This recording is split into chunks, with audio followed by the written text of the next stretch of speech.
Welcome to the Self-Trust Solution, the podcast for entrepreneurs, leaders, and high achievers who are done second-guessing and ready to execute with clarity. I'm your host, Dawn Leday, the Self-Trust Coach, and each week I'll help you build the one strategy that makes all others work, self-trust. This is where bold goals meet grounded action. Let's dive in. Ever felt the nudge to write a book and instantly talked yourself out of it? In this episode, you'll learn why that nudge isn't random and why self-trust might be the single most important thing to protect while you write, share, and publish your story. Welcome back. Today, we're joined by Michelle Vandepas, an author, speaker, and purpose-driven publishing consultant who has helped thousands of writers bring their books and their deeper message to life. As co-founder of GracePoint Publishing, she's been involved in over 150 book projects and works closely with thought leaders to align their purpose with a meaningful publishing path. Welcome, Michelle. Hi, great to be here. Thank you. We are very excited to hear from you today because you've helped thousands of authors bring their stories to life. What role do you believe self-trust plays in the creative and publishing process? Oh, what a great question. It's everything because this is where it really helps to have someone on your side as an author. We write, and then sometimes what happens is we give the work away too early, or we have a friend read it because we're excited. And they say, I wouldn't have said it that way. They're trying to be helpful. They think we're in editing stage, and we're not in editing stage yet. So you have to go back to, what is it I want to say? What do I believe? What is my purpose? And you have to really trust in your own message. And it's very easy for new authors, and even for authors who've written several books at the beginning stages, to get off track with that if there's too much outside influence. So for new authors, I always say, don't share your work too early. It's like really babying it and protecting it. Think of it as a little tomato seedling, and you're putting a little fence around it. You want to protect your work, and that will help you stay in your own self-trust with what you want to say, because you're not listening to any outside influence yet. It sounds like, too, if you just understand what part of the phase you're in, it will help you bring clarity to if you do get outside voices. Like, Yeah, okay, if I know I'm still in just ideation dream phase, someone telling me that I wouldn't say it that way isn't going to throw me off course. It's not going to shut me down. Right, absolutely. And I'm also an author, right? I'm a publisher. And I'm working on my next book right now. And I've got all kinds of stories in there, and I don't know yet which ones I want to share in the actual book. So I'm just putting them all down, and at some point I'll go through and I'll have to trust, is this story actually important to the book or not? There is a time when you want feedback, and there is a time when the baby's going off to like school or middle school or college or whatever metaphor you want to use. And that's where you have to trust also that the editor's giving you feedback that works for the book. It's a very delicate balance, and you've got to have an editor that understands your voice and where you want to go with the book, so you're not off track. So as an author, you have to keep coming back to your own trust, your own intuition, your own purpose, your own message, so that you're not listening to all this outside conditioning about what the book should be. Yeah, let's talk about the vulnerability that comes with sharing your voice and how you have to, how trusting yourself changes the way you show up on the page and maybe even in the world. Wow. At the beginning, I say just write everything. Just write it all down. It doesn't matter, because you don't have to ever share that. And the process of just getting it down on the paper will be transformative. And it's there in case you want to share it sometime. So at the beginning, allow yourself to be so vulnerable, as if nobody's watching, as if nobody's reading, as if nobody else cares. You're doing it for you first, right? then you would be amazed at people who are scared to death to send me their writing, scared to death to send me their manuscript, even though it's their life dream to publish. It feels so vulnerable. It feels so scary. And you feel like you're going to get shamed. You're going to go back to middle school in that red pen. It just feels like you're bearing your soul to the world, whether it's fiction or nonfiction, right? And so you do have to be vulnerable, and you have to trust that you have written this for you and your audience, and that anyone else who reads it with the idea of helping you polish and edit a little bit is nothing to do with your worth, your writing skill, your ability to be a published author. It has to do with making the work better, right? And that's where good coaching comes, because so many authors don't get that. They're just told, oh, well, that needs a lot of work. And then that's a blow to the self-esteem, and then that's a blow to the self-trust. So you really have to, Well, only if keep you receive saying it that. that way, right? Like if you Right. have solid self-trust, if someone says to you, this needs a lot of work, you're like, tell me more. Right, Or, exactly. or you're like, I choose to get another opinion. Right? The truth is, if you have solid, rock solid self-trust, the external voices can't sway you. They're Yeah, there to absolutely. invite you to either root into your belief in yourself or to consider a different perspective. Right. And the more you write, the more you root into that radical self-trust, that knowing who you are, because the writing will help you get there. It will I know. help you know what you really think, what you really believe, what you want to share. And you write and you go, wow, yes, I connect with that. And then it anchors it in. So, Yeah, I yeah. love how you said, just get it all out as if nobody's watching, as if no one will ever read it. And there's so much power in that for a few reasons, right? Like one, you're going to be more free to write. Yeah.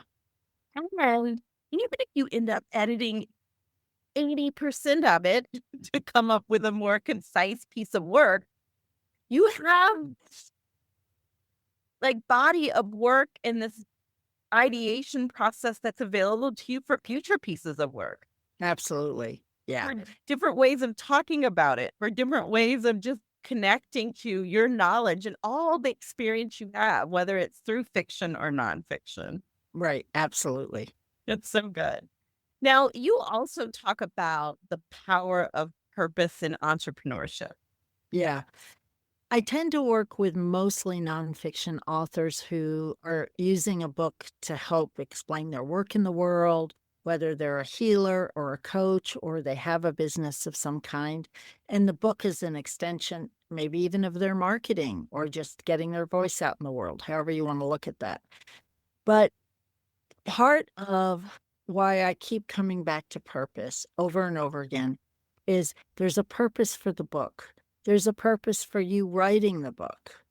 And if you can align those, it'll be so much easier to write. Okay. So if you're writing the book because you have a mission and you want to get your words out and you want to reach more people, that's beautiful. And then the book's purpose is to really hone that writing so other people can receive it. And sometimes that means you do have to explain more or explain differently, because sometimes other people can't receive what's in your head because you've been thinking about these things maybe for decades and have lots of knowledge and experience, right? So you've got to tap into your purpose first, and you have to keep coming back to that. And purpose for most of us, actually for everybody, I believe is how we share our love in the world. It's not what we do. So writing isn't a purpose, but it's what you put out there is the purpose. It's how you're sharing. It's what you're sharing, who you are, right? And so you keep coming back to who am I? There's that trust again. Who am I? Who do I know myself to be? And how do I want to share that? What is it I want to share? And that's the purpose piece. I love that because you highlight two different areas of purpose, right? We have purpose. We actually just have purpose, all of Right, it. right. And then sometimes we're able to activate a specific purpose that we feel like we're called to, a Right. mission, if you will, to go out in the world and share something. But then there's the purpose of the work. Right. And if we separate that, it allows you to not take it so personally, is what I'm receiving from this. It's Yeah, like, absolutely. my purpose is to increase self-trust in the world so more people are going after what they want, fueled by self-trust and an inner dialogue that supports them. My work, my book, my podcast, it has a purpose to reach new people. It doesn't make my purpose as a human being and my mission is any less. Right. I love that you point that out because I think that is part of it's separating. A lot of people will slow themselves down when they're afraid, to your point, when your clients come to you and they're like terrified to give you the work because they're afraid of the red pen. They think it means something about them instead of how this is going to support the purpose of this particular piece. Really. So you got to be super protective of your work at the beginning. And then you have to let the work grow on its own. And, if you have kids or don't have kids, everyone kind of gets that analogy. At the beginning, you protect this baby with everything you got. But at some point, the baby's got to go play with other babies and grow up a little bit and get out in the world a little bit, right? And so that's a really good analogy. The beginning, you protect it. But then at some point, it's like, what's the purpose of the book? And then you have to let go a little bit and let the book grow.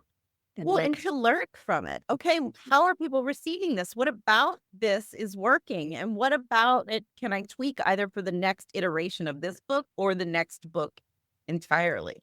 Right. And am I understood? Is my purpose even understood in this book, or do I have to rewrite certain sections so Yeah. that people can receive it? And you had mentioned something before, and it kind of struck in me too. Like, you have to know because so many of us, we've been living in our work for so long that the way we talk about it is elevated and evolved. And we have to think about the person we're reaching out to. Where are they in their understanding process? And we have Yeah. to meet them where they are. And sometimes that means dialing it back. It means explaining more to your point and being a little more detailed. Or being only speaking to the people who are at an advanced stage. Plan it that way. Right? But you have to know who your audience is. Absolutely, Dawn. 100%. Yeah. So good. So many of our listeners are building businesses on their own terms. How would you recommend they stay grounded in their why, their purpose, if you will, when the world pushes urgency and visibility over intention? So for me, what has worked is just getting up every morning and doing my work. I'm pretty clear about what my work in the world is to help other people get their work in the world done, right? Stay on purpose. And right now that looks like publishing books, but I've done it through other ways, coaching and all kinds of things, right? And I just get up and do my work.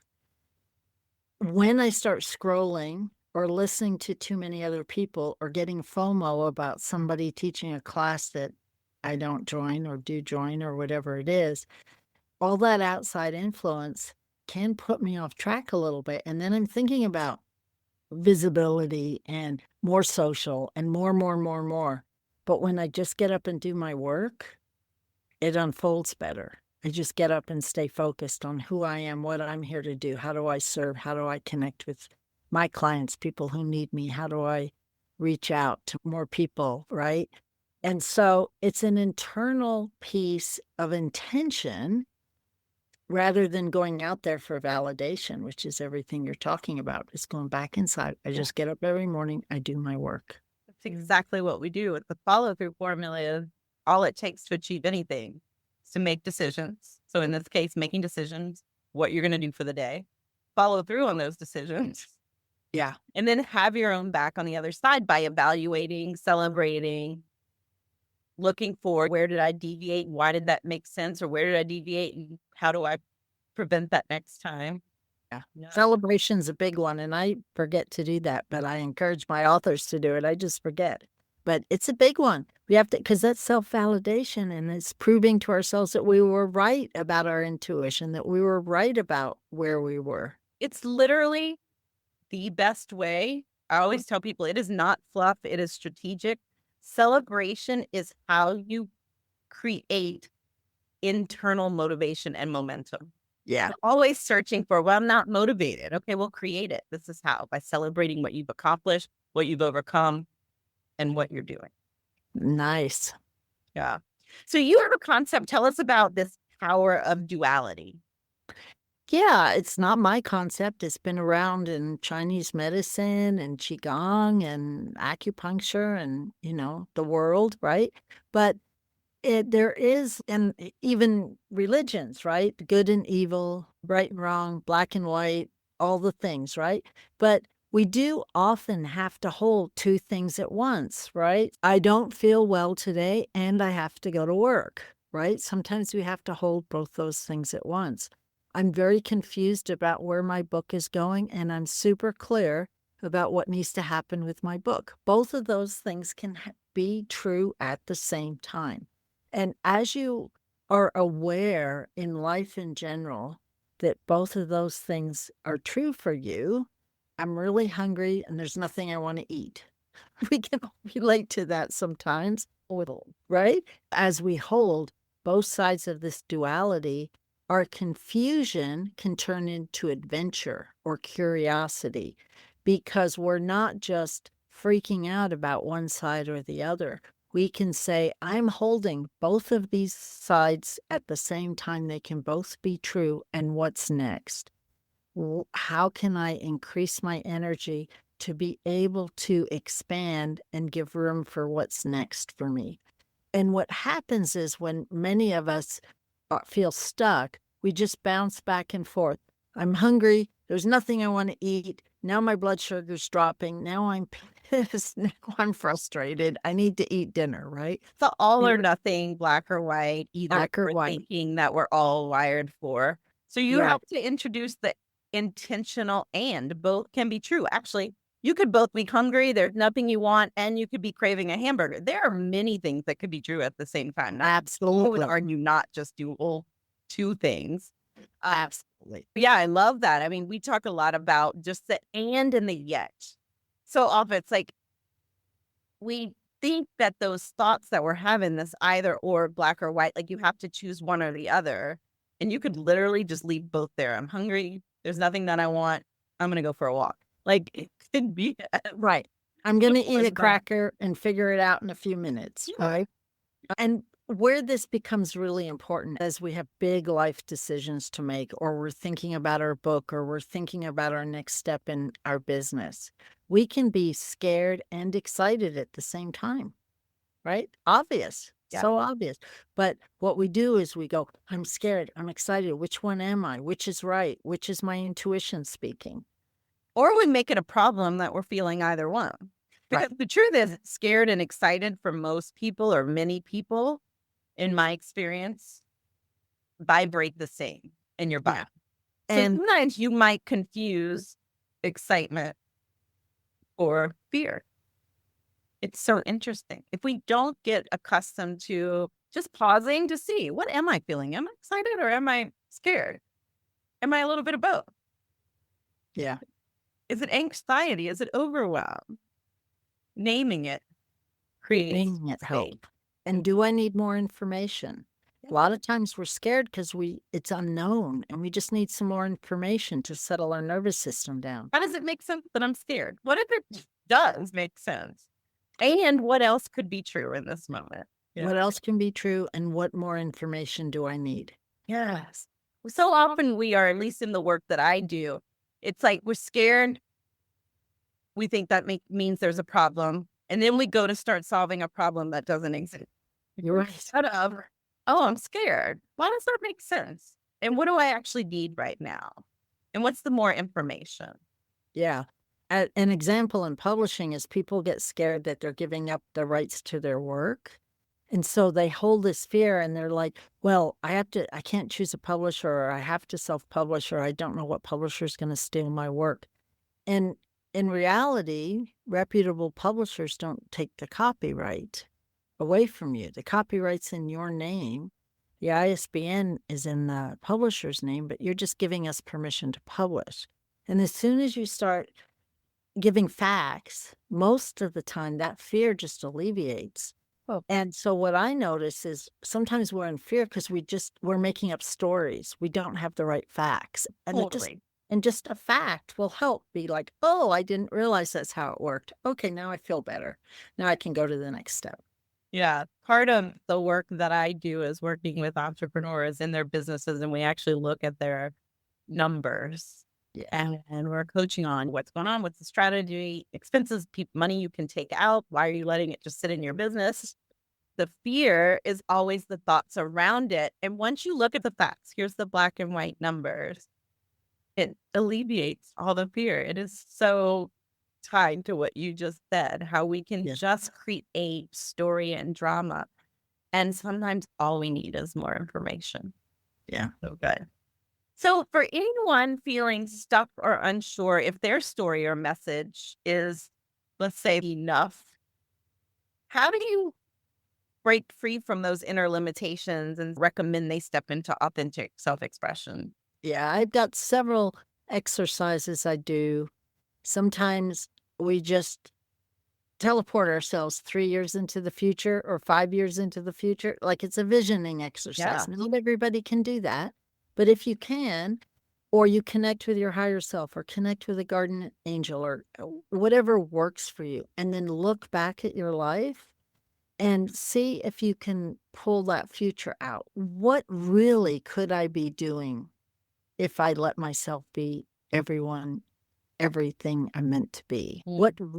Who am I really underneath all of this socialization and impact that the world has put on me? Who am I underneath that? So one way is to go into the future and see yourself there, but not necessarily this reality, a different reality. What if you were in a parallel life, living exactly who you were meant to be? What does that look like? And just being able to feel into that sometimes is enough to break free. Another thing, and you touched on this earlier, is celebrations. Some people need to just take baby steps and get affirmation that they're on the right step. So every little baby step can be, okay, that feels good. Okay, that feels good. That feels good. And you celebrate. And then you can suddenly go faster and faster and do whatever it is that you feel is your next big step, right? So there's lots of tools you can do. Sometimes for some people, we need the stick and not the carrot. If you don't get your writing done by this date, you're not going to be fulfilling your contract. I hate to do it that way, but some people actually respond better to that and do whatever internal work is right for you.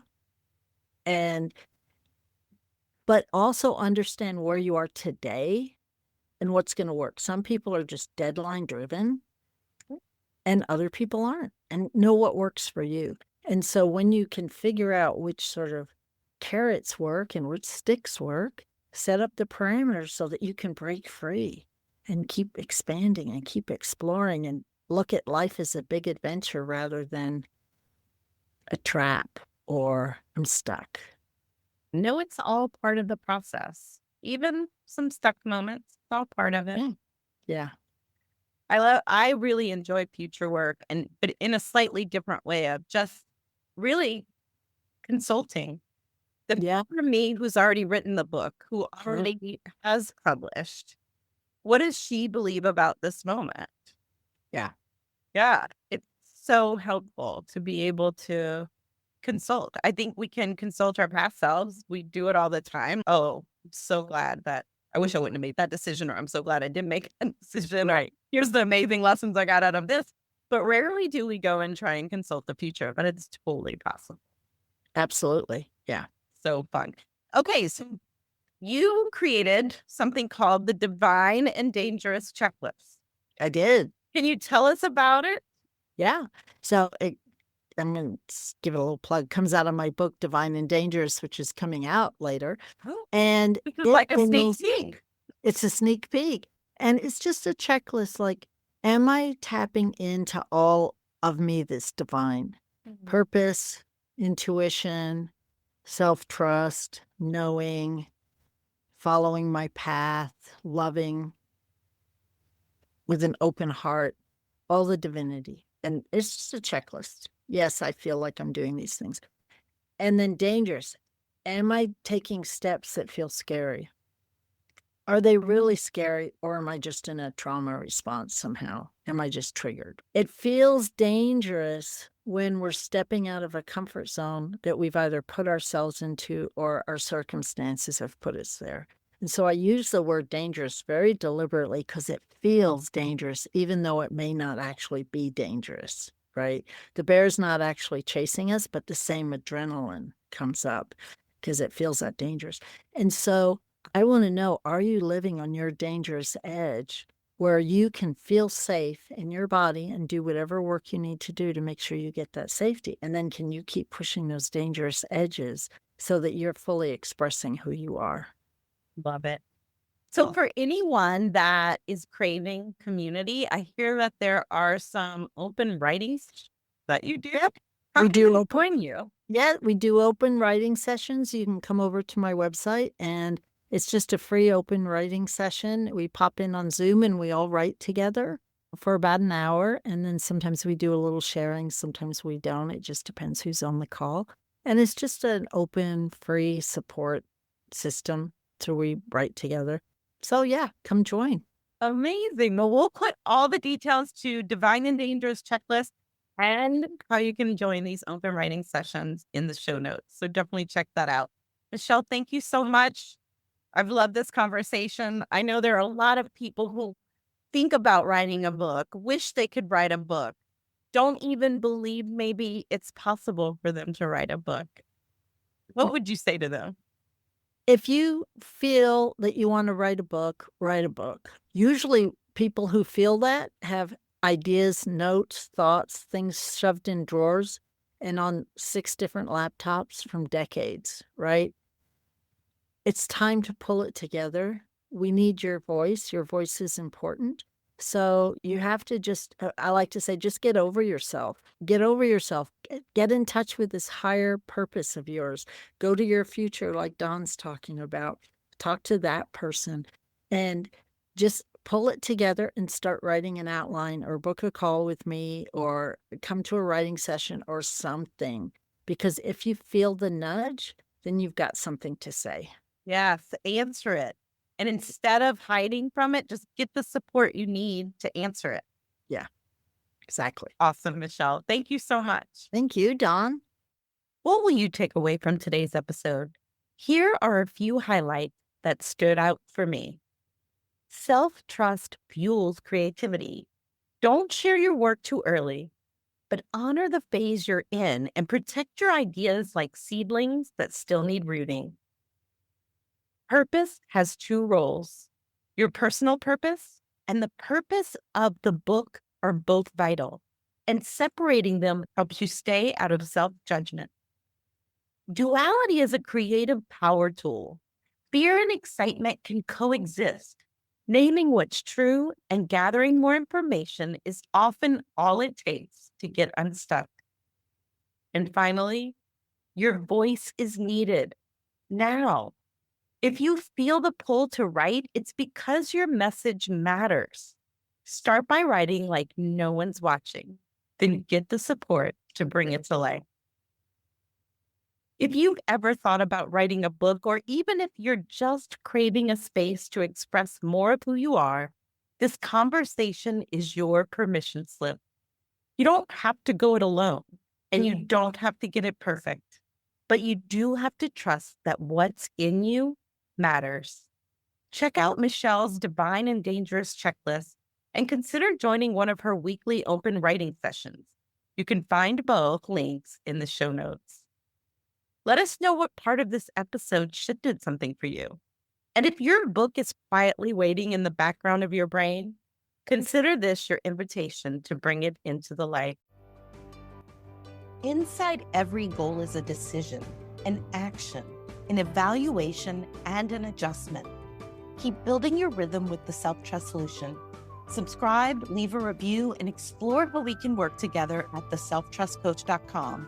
I'll see you in the next episode.